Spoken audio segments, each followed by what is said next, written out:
भारत देश के दक्षिण अंतिम किनारे पर बसी हुई यह जगह प्रभु श्री राम जी के पदस्पर्शों से पावन है। यह की लहरें भी रामायण की कहानी सुनाती है और यह जगह भी दक्षिण का काशी कहलाती है। यह जगह है रामेश्वरम, जो कि भारत के 4 धामों में से और 12 ज्योतिर्लिंगों में से एक पवित्र तीर्थ स्थान है। ये वही जगह है जहाँ पर प्रभु श्री राम जी ने लंका की ओर जाने से पहले भगवान शिव जी की पूजा की थी और हजारों लाखों की संख्या में आज भी लोग यहाँ पर राम सेतु का दर्शन करने के लिए आते हैं। यहाँ के मंदिरों की दिव्यता और धार्मिक वातावरण मन को शांति और श्रद्धा से भर देता है। तो रामेश्वरम में आप कौन सी दर्शनीय स्थलों पर जा सकते हैं और साथ ही में होटल, खाना और आपका कितना बजट आ सकता है, इस वीडियो में हम आपको रामेश्वरम यात्रा के बारे में संपूर्ण जानकारी देने वाले हैं। रामेश्वरम तक आने के लिए आप बस के माध्यम से बाय रोड या फिर आप भी हमारी तरह ट्रेन के माध्यम से समुद्र के ऊपर बने हुए इस आइकॉनिक पंबन ब्रिज से गुजरते हुए ट्रेन से डायरेक्टली रामेश्वरम रेलवे स्टेशन तक आ सकते हैं। रामेश्वरम में आने वाले अधिकतम भक्तगण इसी अग्नि तीर्थम में स्नान करने के बाद अपनी यात्रा की शुरुआत करते हैं, क्योंकि मान्यता के अनुसार भगवान श्री राम जी ने ब्रह्म हत्या पाप से मुक्ति पाने के लिए इसी स्थान पर स्नान किया था और पुराणों के अनुसार अग्नि देवता ने माता सीता की अग्नि परीक्षा के बाद में स्वयं को पाप मुक्त करने के लिए इस सागर में स्नान किया था। इसलिए इस जगह को अग्नि तीर्थम कहा जाता है।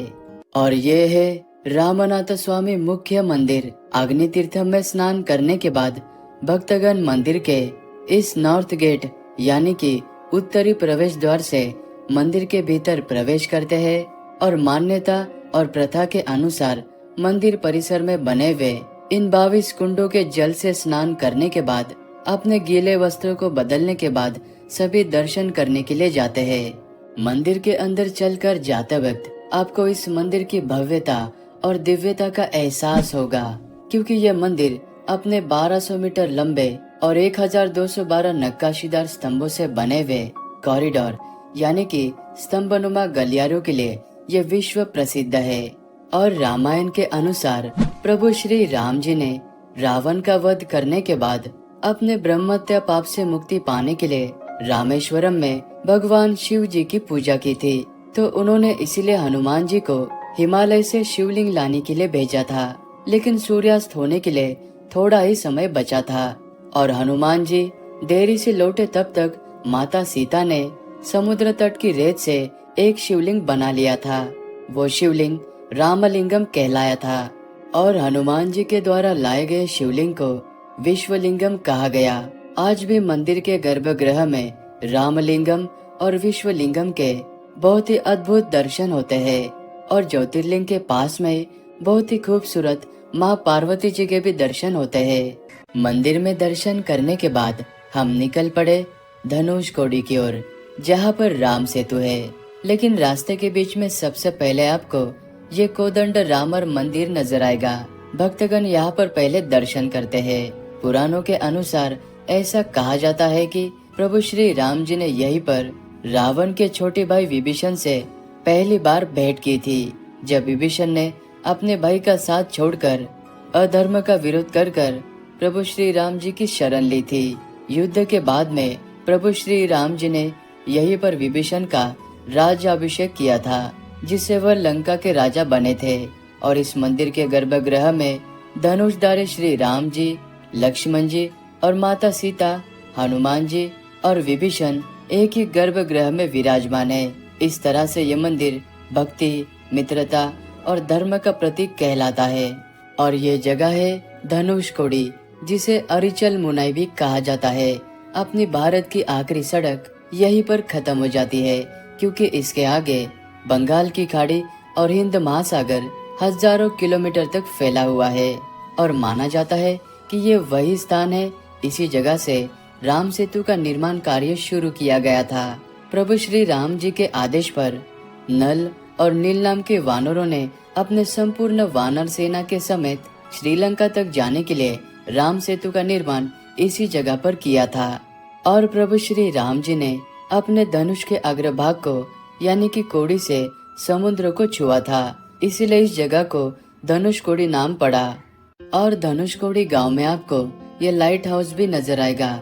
10 रुपए का एंट्री फीस लेकर आप इस लाइट हाउस के टॉप से बहुत ही खूबसूरत नजारा देख सकते हैं। किसी समय में यहाँ पर खुशहाली से बसा हुआ एक गांव हुआ करता था, लेकिन 1964 में आए हुए साइक्लोन ने यानी कि चक्रवात ने सारे गांव को नष्ट कर दिया था। वो चक्रवात इतना डेंजरस था जो कि 22 दिसंबर की आधी रात को आया था और 25 दिसंबर की शाम तक चला था। गांव के कोई भी लोग बच नहीं पाए थे। तो आप इस गांव के उन सारे अवशेष को यहाँ पर देख सकते हैं। और यहीं पर एक खूबसूरत सा बीच भी बना हुआ है। ये जगह मुख्य मंदिर से मात्र 800 मीटर के दूरी पर है। और कहा जाता है प्रभु श्री राम जी ने अपने धनुष से तीर चलाकर इस कुंड के जल को प्रकट किया था और उन्होंने यहाँ पर भी स्नान किया था। ये जगह ऐतिहासिक और धार्मिक दृष्टिकोण से भक्तों के लिए महत्वपूर्ण है। तो भक्तगण आशीर्वाद के स्वरूप में इस कुंड का दर्शन करने के लिए भी आते हैं। और इसी कुंड के ठीक सामने ये ऐतिहासिक राम, सीता और लक्ष्मण जी का मंदिर भी है। तो भक्तगण यहाँ पर भी दर्शन करते हैं। राम तीर्थम से मात्र 5 मिनट के दूरी पर ये पंचमुखी हनुमान जी का मंदिर स्थित है। यहाँ पर आपको 5 मुख वाले हनुमान जी के बहुत ही अद्भुत दर्शन होते हैं। और यहाँ पर भारी संख्या में भक्तगण तैरते हुए पत्थरों को यानी कि फ्लोटिंग स्टोन को देखने के लिए आते हैं, जिन्हें रामायण से जुड़ा हुआ कहा जाता है। पंचमुखी हनुमान जी के मंदिर के ठीक सामने आपको ये खूबसूरत सा श्री नटराज मंदिर नजर आएगा। यहाँ पर आपको भगवान भोलेनाथ जी के नटराज स्वरूप में दर्शन होते हैं। और इस खूबसूरत जगह को लक्ष्मण तीर्थम कहा जाता है। ये लक्ष्मण तीर्थम मंदिर रामेश्वरम के प्रसिद्ध पवित्र तीर्थ स्थानों में से एक है। और ये खूबसूरत सा मंदिर और ये तालाब भगवान श्री राम जी के छोटे भाई भगवान लक्ष्मण जी को समर्पित है। और कहा जाता है कि लक्ष्मण जी ने यहीं पर भगवान शिव जी की आराधना की थी ताकि उन्हें भी युद्ध के पाप से मुक्ति मिल सके। और ये लक्ष्मण तीर्थम मंदिर पंचमुखी हनुमान और नटराज मंदिर से मात्र 5 मिनट के दूरी पर है।